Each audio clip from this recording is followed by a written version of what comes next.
And tell us how you feel after being freed and some of what you went through during those 900 days in prison.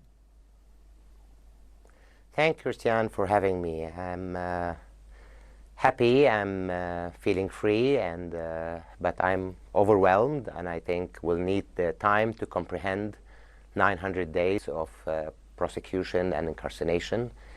And well, I'm learning new things in life, like how to use a mobile, how to drive a car, how to appreciate smaller things in life. I've been missing life for the last 900 days.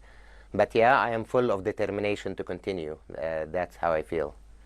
You said that they didn't break you. And I just wondered whether you were subjected to any physical torture, and what was the worst of being in jail? I started my jail time with 3 days of forced disappearance, handcuffed, blindfolded, attached to the wall for 3 days, and I ended that with the last 3 days of my period. During the 2.5 years, I stayed in a 23 square meter, like 240 foot square room, like a small living room with 18 to 32 people. We basically at points had this amount of space, 2 hand fists and a half, for sleeping, for eating, for living. We at points had to sleep in order because there was no enough space. We were sleeping on the floor with a small blanket that we can use on, with the rundown walls, brick walls around us, with a small 1 meter by 75 square meter bathroom with a hole in it and a cold shower on top of it, in which you have to, all the people go to the same bathroom, shower, eat, clean their clothes, clean their food at the same time. Treatment inhumane, the amount of food we've been able to get through our families with very minimum, absolutely no medical care.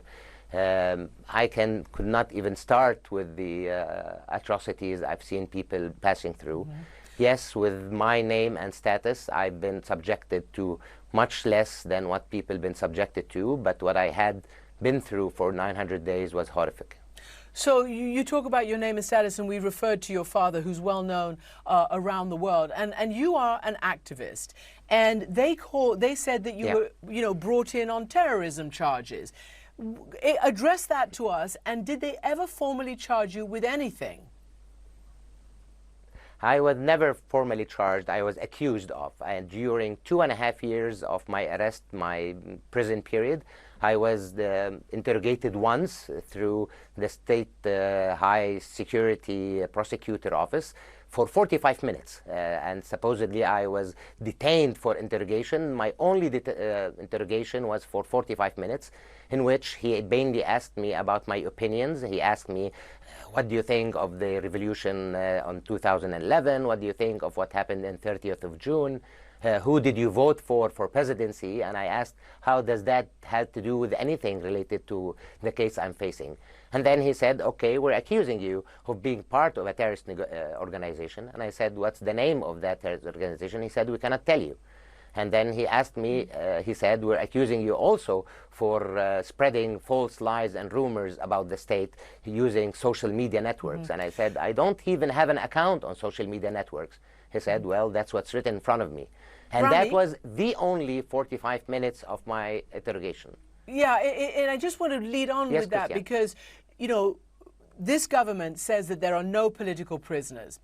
And we are talking on the anniversary, the 11th anniversary of the fall of the previous regime in the Arab Spring, the fall of the Mubarak regime. And people are saying, people like yourselves, that it's even worse in the years since then, particularly under this government. What do you want to do? I mean, you want to continue your activism, but describe the conditions for people like you all over Egypt under this current regime there. Christian, we're living under fear. Egypt is becoming a republic of fear. The only tactics, people are scared in the street to talk. I've had thousands of people around me in jail who were arrested just because a police officer stopped them in the street, confiscated their phone and checked their Facebook account and found a post or a joke, and sometimes even just a sign of a like for a post that they didn't even write, and that was enough for them to be taken and charged for terrorist reasons. Yes, the fear tactics continues inside our jail, and continues even after I left, that I've been getting warnings and threats to my family back in Cairo if I break the silence, if I speak, and I'm insisting on breaking the silence and speaking.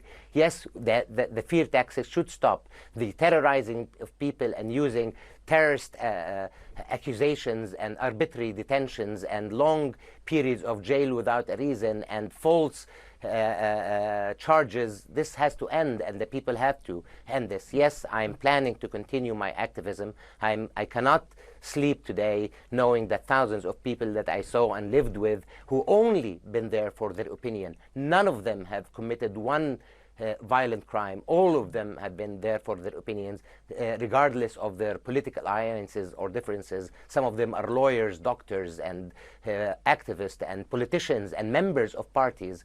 I have a lot of friends of those, and yes, I cannot stop without their being released, and I cannot stop without seeing Egypt a safer place for its people and for me, and allowing me to return to my country.